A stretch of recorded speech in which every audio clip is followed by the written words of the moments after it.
Welcome to our channel. Today we're diving into the strict and often shocking rules in North Korea that you must follow, or you could end up in jail. And when I say jail, I don't mean a charming little bed and breakfast with iron bars. We're talking about places that would make even the scariest Supermax penitentiary look like a goddamn Club Med vacation. So, buckle up, dear viewers, as we explore the tenuous tightrope walk that is existing in the Democratic People's Republic of Korea. Let's kick things off with a rule so restrictive it makes your average HOA agreement look like the Magna Carta. In North Korea, the rules around communication are not just strict, they are draconian. In North Korea, making an unsanctioned international call is about as welcome as a fart in a spacesuit. The government has a zero-tolerance policy for any form of unauthorized communication. The government likes to keep a tight leash on information flowing in and out of the country. Every call, every message is scrutinized to ensure that no unapproved information leaks out. Think of it like a carefully curated diet, but instead of cutting out carbs, they've cut out literally every other country on Earth. The isolation is so intense that even a whisper from the outside world is considered a threat. The penalties for breaking this rule, hard labor and gruel, could become cornerstones of your new life. Imagine spending years in a labor camp just for trying to call a friend or family member abroad. The only way you're getting a call out is if it's pre-approved and monitored by the government. Every word you say is listened to, every sentence analyzed. So if you ever find yourself in North Korea and feel the urge to phone a friend, maybe just stick to smoke signals. It's safer, and who knows, it might even be more effective. Religion, that great unifier, that source of comfort, that thing that will get you thrown in a North Korean prison faster than you can say Hail Mary. In the DPRK, there's only room for one true deity, the Kim family. Practicing any form of religion, whether you're a devout Buddhist, a fervent Christian, or even a casual Pastafarian, is strictly forbidden. The government views religion as a threat to its authority, a dangerous ideology that could inspire the masses to question the status quo. So, if you find yourself yearning for spiritual guidance while visiting the DPRK, might I suggest looking inward, or better yet, looking directly at a portrait of Kim Jong-un. It's probably your safest bet. Forget about binge-watching Squid Game or catching the latest Marvel movie. In North Korea, consuming foreign media is a one-way ticket to a re-education camp. The government maintains a vice-like grip on all information coming into the country, wary of anything that might expose their citizens to dangerous, subversive ideas. Possessing or distributing foreign DVDs, books, or even tuning into illegal radio stations can land you in serious trouble. So, if you're planning a trip to North Korea, you better brush up on your goose-stepping skills and your knowledge of youth ideology. So you've finished your state-mandated work shift, enjoyed your nutritious meal of rice and kimchi, hopefully you got the kimchi part, and now you're feeling that familiar itch for adventure. You long to pack your bags, hop on a train, and explore the vast, vibrant world beyond your doorstep. Well, snap out of it, comrade. This is North Korea, where the only acceptable travel itinerary involves visiting monuments to the Kim dynasty.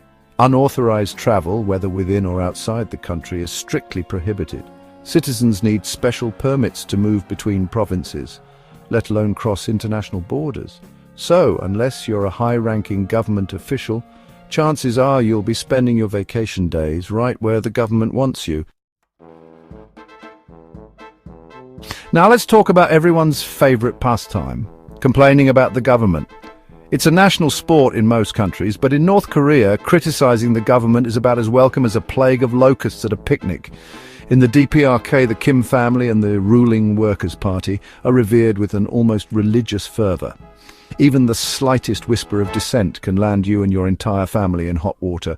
We're talking imprisonment, torture, disappearance, the whole 9 yards of human rights violations. So if you ever find yourself in North Korea and feel the urge to critique the government's latest 5-year plan, maybe just keep it to yourself. Your future self will thank you. The internet. That vast digital playground of information, entertainment and cat videos. Sadly for the citizens of North Korea, the internet remains a distant, mythical land, shrouded in mystery and forbidden fruit.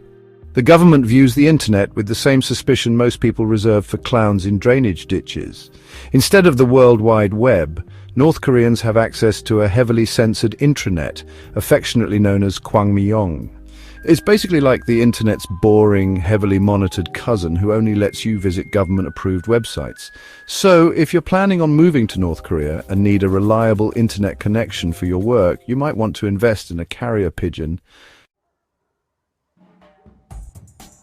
Fashion police, where wearing jeans is an act of rebellion. Move over, Paris.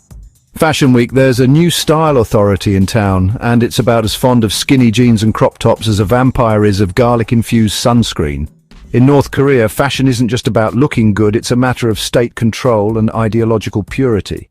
The government has a vested interest in ensuring that its citizens dress in a manner that reflects the country's socialist values and collective spirit. That's right, we're talking about North Korea's infamous fashion police, a dedicated group of sartorial scolds who patrol the streets, ready to pounce on anyone daring to deviate from the strict, state-approved dress code.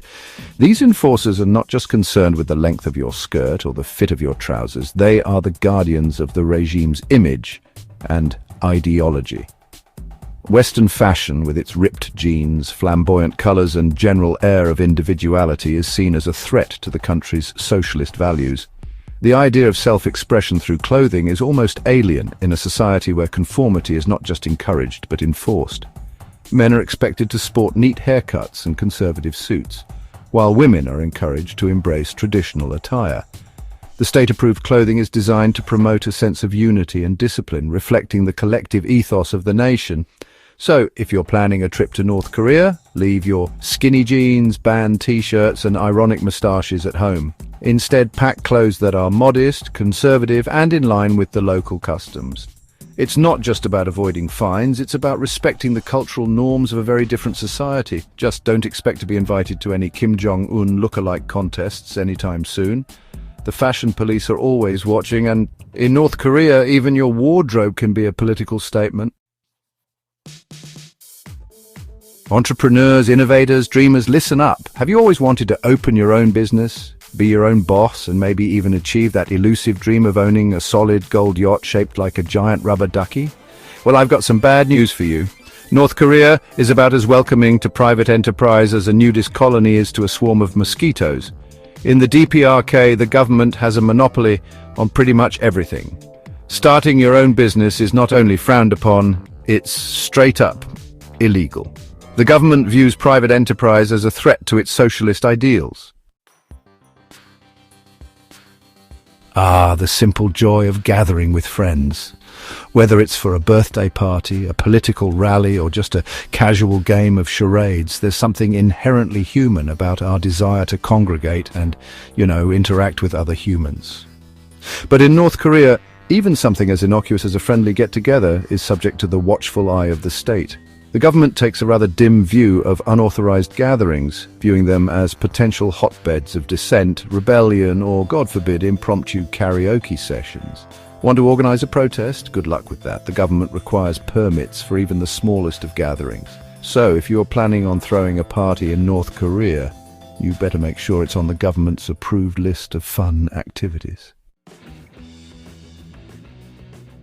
Let's talk about money, honey. In North Korea, the concept of money is not just about buying and selling, it's deeply intertwined with the regime's control over its people. Specifically, the kind of money that could land you in a North Korean prison faster than you can say capitalist pig dog. The regime has a zero-tolerance policy for foreign currencies. In the DPRK, whipping out a wad of US dollars, euros, or even those colorful Vietnamese dong is about as welcome as a skunk at a perfume counter. Foreign money is seen as a threat to their economic sovereignty. The official currency of North Korea is the won, and they're particularly sensitive about keeping it that way. The won is not just money, it's a symbol of national pride and control. The government has imposed strict regulations on the use of foreign currency, making it illegal for citizens to use it in most transactions. This is part of their broader strategy to maintain economic control. They want to control the flow of money within the country and prevent black market shenanigans. The black market is seen as a direct challenge to their authority. So, if you're planning a trip to North Korea, leave your credit cards, traveler's checks, and Bitcoin wallets at home. Stick to the local currency and you'll avoid a lot of trouble. Remember, in North Korea, the only green they like is on their portraits. Thanks for watching. If you found this video informative, don't forget to like, share, and subscribe for more content like this. Stay safe and see you next time.